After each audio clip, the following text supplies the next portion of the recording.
Okay, so in the last part of the project, we made it so that we could draw shapes on the canvas by calling certain functions. So we made 3 functions and could call them to draw shapes on there. However, for this drawing app, we want to make it so that the user can click on the canvas or on the screen and actually draw a shape without having to hard code and call the functions. So the first thing we're going to do is we're going to add an event listener that will determine if the user has clicked on the screen. If the user clicks on the screen, then we're going to have it call certain functions that we've written, new shape, continue shape, and close shape, based on some conditions. So to get started, let's add that event listener.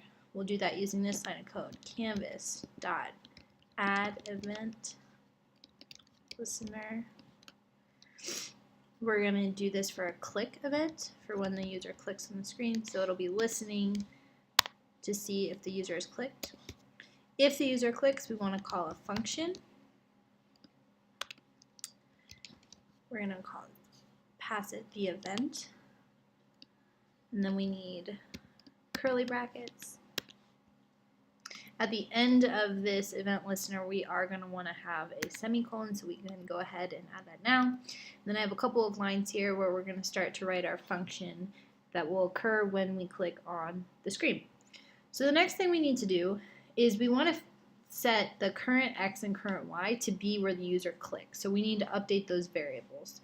So to do that, we can say var current x equals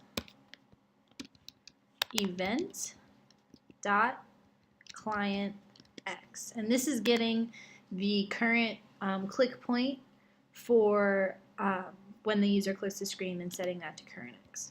We'll also do this for current y.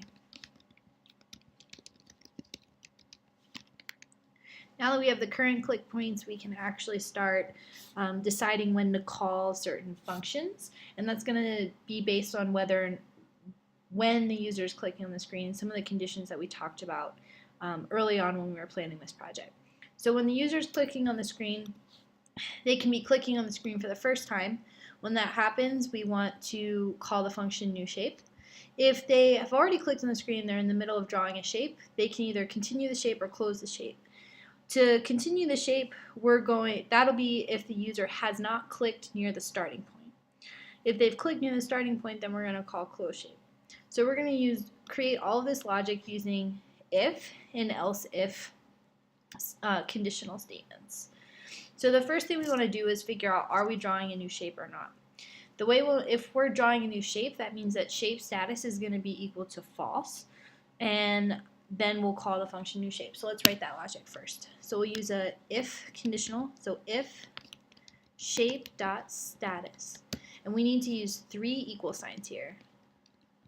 Say if it is set to false, then curly brackets, we're going to call our function new shape. If you remember, we have some parameters in the function new shape up here that we need to pass it current x and current y, which we've just updated earlier on in this click event function. So we're going to pass it current x and then current y. Semicolon.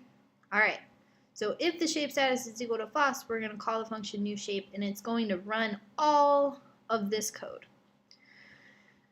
The next thing that we're going to do is we need to determine if they're not drawing a new shape, so they're still continuing a shape, are we just going to continue drawing the shape, or are we going to close the shape? And we can determine that using an else if statement and an else statement. So we want to know if it's close to the current click point. We can do that using some simple math to see if we're within 11 pixels of where the original starting x and starting y are. So to do this, we're going to say else if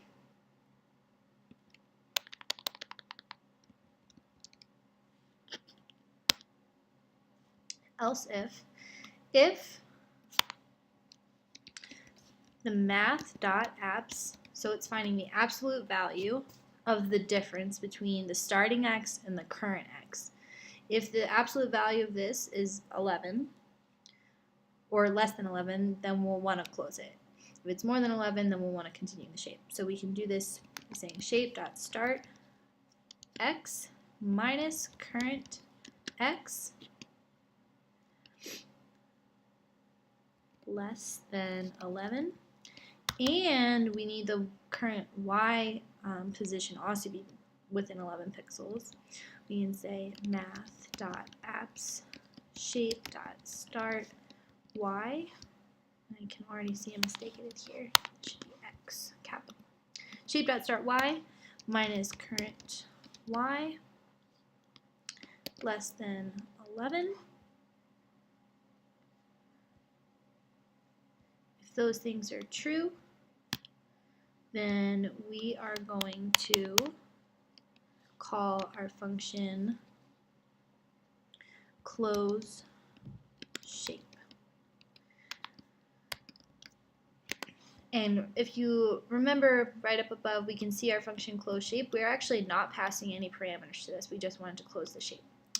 If we are not close to the starting point, then we just want to continue the shape. So we can do this using an else statement. So else, curly brackets, close, or continue, shape. And we do need to pass the parameters current x and current y. Save that. I'm going to check to make sure that everything is closed, so I'm going to highlight this one. We can see that that's for that bracket. This is for this starting point. This parentheses for there. Great. Save that. Let's refresh the page and try clicking. You should be able to draw a shape. You can't clear the screen yet. So if I click on clear, nothing happens, and we can't change the color. We'll get to that in later parts. So you want to go ahead and add in at least 2 comments for your code and test it and make sure that it works correctly.